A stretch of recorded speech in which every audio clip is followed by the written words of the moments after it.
Hello everybody, this is Ray Fowler. I'm the developer for Remnants of the Precursors, and I'm here to do another playthrough video to cover some things that I've done since the last one, which was probably 2 or 3 weeks ago.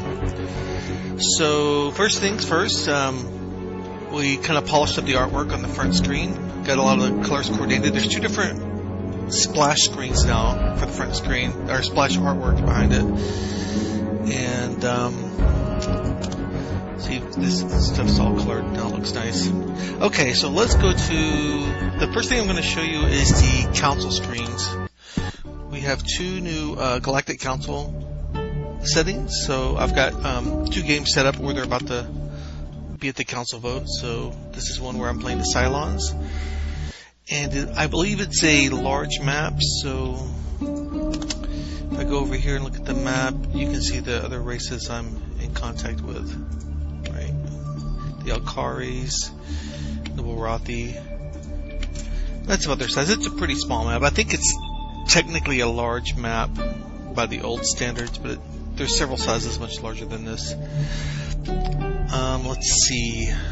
So what I'm going to do is I'm going to hit next turn, and that should trigger the turn where the Galactic Council vote is going to come up. So here we go. Okay, so this is the opening council screen. This dialogue here, this is kind of temporary. I don't really like the way it looks. There's probably going to be some artwork, some illustration to clean it up. But for right now, that's just the intro. So now as each race comes up and votes, they vote from the largest empire to the smallest empire. Whereas in the original game, the player always voted last, even if he was the largest empire. And the person who votes last has the most swing on their vote. So the way that it's done now, if the player is the most populous empire, he'll vote first. So the Alkari are voting for themselves, obviously, and the Warathi also voting for themselves. The Silicoids voting for the Warathi, and here it asks the player, since I'm playing the Cylon, who I want to vote for, so I'm going to vote for Farseer. And then there's the Meklar, they're also voting for the Alkari. So there's no 2/3 majority, so the council adjourns.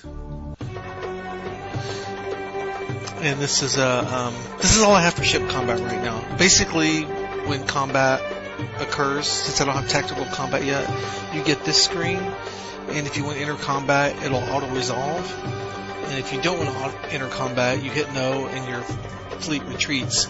And the advantage of doing that is you don't create like a skirmish incident. So I'm just going to retreat because I'm not going to demo ship combat here. Oh good, okay, so now we're going to, we've got a spy here, so we're going to incite some rebellion. I don't know if this stuff's going to come up because, you know, there's an element of chance in all these. So just for the heck of it, I'm going to incite rebellion. I could destroy factories or whatever. So notice on this one you can't destroy missile bases because over here you can see there's no bases. And here you can't incite rebellion, and that's kind of a hack, because you know that's their home planet. The only planet you can't incite rebellion on is the home planet. So that's a little inside information for the player there. Well, what are these? I guess. Oh, I take it back. You can't incite rebellion on an unexplored planet. Okay, good. So let's incite rebellion on this one here. And this is the graphic that goes up. You've incited 4 rebels. Now, if you're blowing up missile bases or factories, a missile base or factory will show up, and then there'll be explosions, and it'll tell you how much you blew up. Okay, so I'm not really going to go too much into detail on this game, because I just wanted to show you that Cylon Council screen, the artwork for that. It was just added to the game today, as a matter of fact. So now we're going to go load the game where I have the Alkari Council about to come up. By the way, I have like the task manager here on these guys, and the game is not using 100% CPU. The recording program, I think, chews up 60% by itself, so that's kind of a skewed number. So let's zoom out here. This is a much larger map. I think this was the massive map. Let me go to the races here and see. So there's 4 races left. This white race here, or the Borathi, they have 18 systems. They've already wiped out the Cylons. As you can see here, I was next to the Cylons, and the Borathi have Mentor, now their home planet. Over here is the Silicoids, and here is the Mechlars. Now notice in this map, even though this is a large map, the way I've done the star density on the maps, it can create space between maps. So that's kind of like a form of terrain. There's certain gaps here that are difficult to cross. So it's very possible if you're playing a large map that you're going to have an asymmetric game. For example, in this case, the Borathi had a great position and they were able to move through a lot of the galaxy here, whereas like the Mechlon and the Silicoids kind of got trapped. So you could play a game on a large map, and if you have like a lot of distant stars from you, you might get off to a slow start, and an AI may get off to a great start. So there could be an asymmetric game, but to me, that's part of the randomization of the map. I don't really have a problem with that. So let's go back and let's go to the council screen. So I'm going to drag this over here a little bit. Okay, now let's hit next turn. So now this is the Alkari council screen. There's like 2 different shades of it. This is like the nighttime view. So the idea is that the Alkari are they do their voting outdoors, or at least they, so you can see. So now this text area down here is the text area you see for the Alkari for all their dialogues. So I'm going to vote.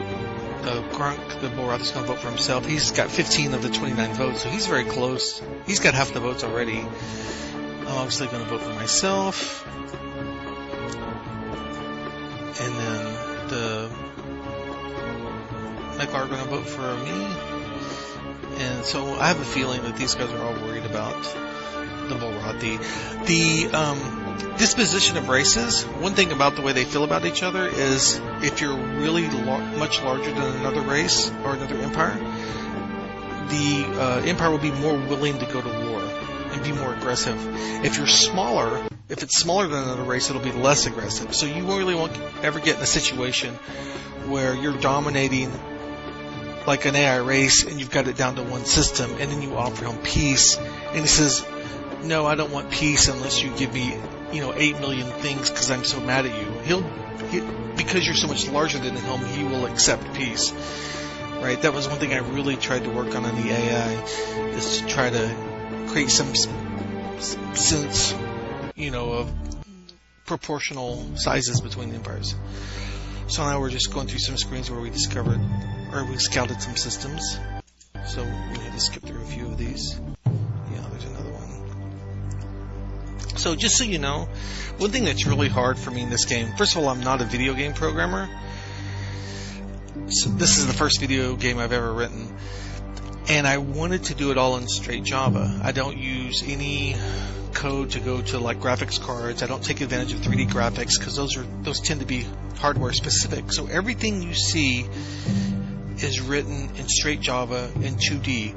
And so even this planet, it's actually, there's a 2D representation of it internally, and I redraw it as a sphere, using a lot of math, right, to get all the pixels in the right spot. So when you see this rotation, there's actually a lot of computation going on behind the scenes to do that. So the disadvantage of that is it tends to be slower and lower quality than if I had, let's say, used OpenGL and took advantage of a graphics card. But the advantage of it is anyone can look at the Java code, see how it works, change it. It's not graphic card specific. You don't have to have a special graphic card or drivers for this to work. It'll run on any system that runs Java 8. Okay, so we're getting a notice that we caught a Borathi spy, and he was committing espionage. So now this is the Borathi, and they want our Dodamite crystals technology. And here they're willing to give us our choice of either two technologies here. And this is another thing I worked on really hard in this game, is to make the AI offer somewhat more balanced tech trades. So if you're going to them, they're going to ask for a little more, but if they're coming to you, they won't expect such an imbalanced trade. So these are actually fairly level trades. It's just that Dodamite crystals I don't want to give to them normally because I don't want them to expand. But just for the sake of this load, I'm going to go ahead and accept a neutron blaster here for it.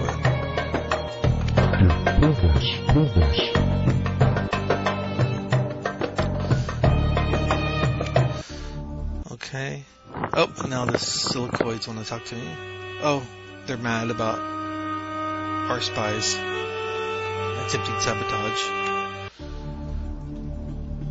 Now, I don't know if I discussed this in the last video, but if I go over here and look at the silicoid embassy, see, here's why he's mad. Here's why I got that warning.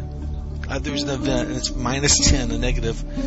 A spy for the Alkari Empire was captured and confessed to ongoing sabotage activity. So that's because I have spies over there. So if I go look at intelligence, see, I've got spies over there working on sabotage. So they caught one of the spies. So here you can see the Borathi have one technology I don't have, and the Meklars. So let's see, is there anything else? I'm going to hit next turn and just see what happens. Oh, let me go to the design screen. There's some interesting things here. So for example, here is a colony ship. When I learned this, by the way, this game was played by the AI, so when you're looking at these screens, you're looking at what the AI did. So here's where he designed a colony ship when he got the dead colony technology. But because he has interacted with other races, we always put at least one weapon on the colony ship. So if it goes to an uncolonized planet and it's protected by like a fighter or something, the colony ship can actually fight off the enemy ship and then colonize the planet. But what happens here is, notice there's 0 of these, but there's 2 of these. Now, this is when the AI learned warp 3 drive. So when it learns a new warp engine, it immediately switches all the ships over as soon as possible to the faster engines. This is something that the original AI was really not that proficient at, and you would get late in the game where you would have ships that could go warp 7 or warp 5, and he would still have some ships running around at warp 1, and he would send a fleet to attack you, and it would take 8 turns to get there, and by that time you would have so much time to round up a defensive fleet. It was very easy to take advantage of it. So you won't be able to do that in this game. It tries to stay on top of that stuff here. I don't think there's anything else to show in this video. Oh, on this screen here, on the colony listing screen, I showed this last time, and I had a couple of people ask about it, and I added this reserve column here under the industry view, so you can see how much reserve is accumulated on a planet. So for example, if I want to transfer some of this reserve to Altair, this is also, notice how it defaults to 321. I'll explain that in just a second. So when you accept this, now you've got 321 reserve here. And now notice how, you'll probably have to go back on YouTube, rewind the video and look, but the production went up. So there is a maximum amount of reserve you can send to a planet to increase its production, to the point where any additional reserve won't get used. It'll have to get pushed off to the next turn. So one thing that's really convenient is you don't have to figure out what that is. What that maximum amount would be, you can just go to the planet, hit transfer, and it'll automatically set it to that amount. So you don't have to do math in your head. If you can do more or you can do less, but if you want the maximum amount that it can use this turn, it's set as a default. That's something I added since the last the last video. Oh, the other thing too is someone asked if this notes column is a place where you can enter in notes for your systems, and it's not. It wasn't. But I thought that suggestion was such a great idea. I went ahead and did that. So now you can put in notes. So if there's something you want to remember about a particular system, like this is like my rally point I want to use, or whatever, you can put that here, and then later on that note will be associated with it. And if you save your game and reload it, that'll still be there. So I can't think of anything else. I think maybe I'll try to start the game up real quick one more time so you can see the other intro. So this is the artwork for the first one here. I'm going to restart it up, and it's a 50-50 chance. It's kind of random, so let me start up another one and see if it comes up. This video is taking way too long. Okay, there it is. Good. So this is the other background. Now these two images, the background images, those are the splash screens for the two types of artifact planets. They're ruins. One represents the Orion ruins, which is this one, and the other one represents the Antaran ruins. And those will get fleshed out in much more greater detail with lots of lore in later versions of the game. But this first game is just going to stick to being a Master of Orion 1 clone. Okay, so that's all I've got. Hope you enjoyed the video. Hope it wasn't too long, and maybe in a few weeks when I get some more changes and some more artwork, I'll make another video. Thanks.